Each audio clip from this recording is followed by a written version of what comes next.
This is a pet toon. That's Rooster.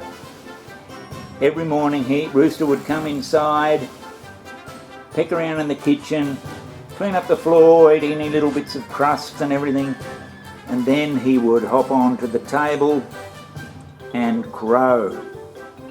Now his client, his owner I should say, the client wanted a memorable pet toon done of Rooster because Rooster is no longer with us, and that's the result, and he was very happy with it.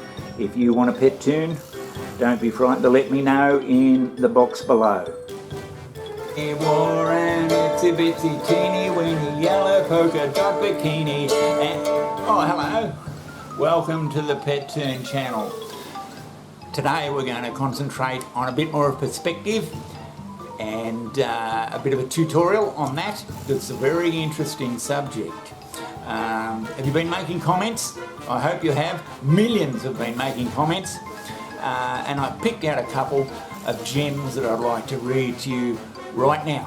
The first one is from a long time subscriber, very faithful, Helmet Fluff. Helmet says, "Why are you always dressed in the same stupid clothes? Haven't you got anything else to wear?" Well, Helmet, when you're an influencer on YouTube, you have to look the part. I'm sure if you sent me some photos of what you're wearing at the moment, I think I could be pretty critical too. So until you send those photos, I think you should keep your mouth shut. The next one is from Pussycat. Pussycat, she's just joined, she's just subscribed, and she says, "In light of your question on art funding and technology, taking over the arts that is, art really is just for fun.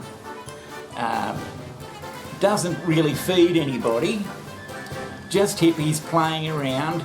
Who cares if computers or machines create it? Get a life." Well, Pussycat, I hope you enjoy my series of videos and that one day you'll be able to draw something for yourself and you may get a little bit more perspective, because that's what we're working on, perspective on the arts and artists' lives. Well, after that interesting little interlude, we're going to get into the video on perspective, and the first slide I bring up is a French painting from the 1800s.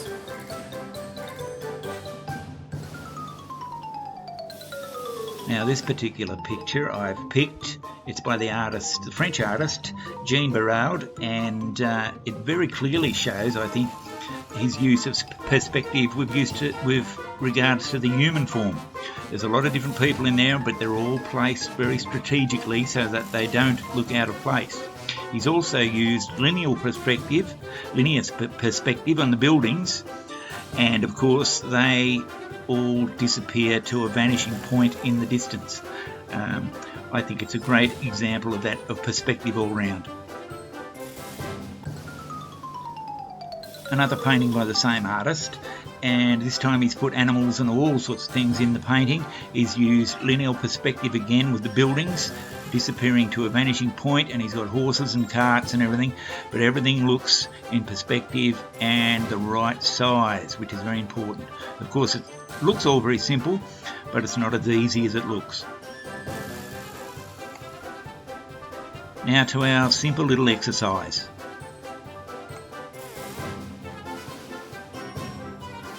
Now you'll notice that I've made 3 cutouts of a human figure. They look a little bit like Frankenstein's monster, but that's okay. They're similar figures, but I've drawn them in different sizes. Now, using the comic cartoon car that I drew in my last video, I can now place these Frankenstein monsters in different places to denote different sizes and different perspective. For instance, if I was to place the big monster over there, he would look very big because he seems past the car, and in relative size, in perspective, he looks big. But if I was to move him down here and put him way down here in front of the car, cutting off his legs probably. But now in relation, the perspective means that he looks smaller. So to give a good proportion of what this Frankenstein monster would be like, I would place him about there. And that would be his more natural size. If I was to put him way down here, for instance, way back there, almost off the page, again he would look rather large. This little fellow, if I was to put him here in front of the car there, he would look rather small. But if I was to put him way down the road, perspective tells me that he's really quite big, especially if I put him right on the horizon line there with that rock. He would look an absolute giant. So it depends on where you place your figures. The perspective allows it to be more realistic than not, if that makes any sense. There's a little fella there by the car door. He would go about there. He looks about child size. But if I was to put the big fellow there, he would look like a giant trying to get into the car. The reason all this is important is because if you're laying out or doing drawings of animals or people, it's important to get your perspective right to make it look real. And going back to our first painting, you can see how all the people are very strategically placed.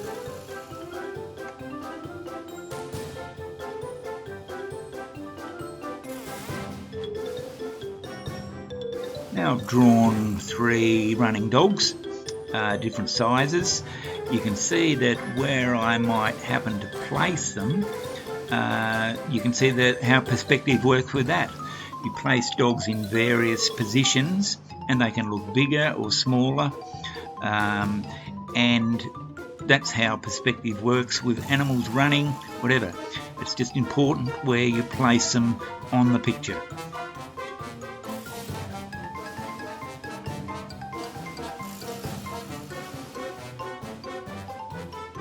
And there you go.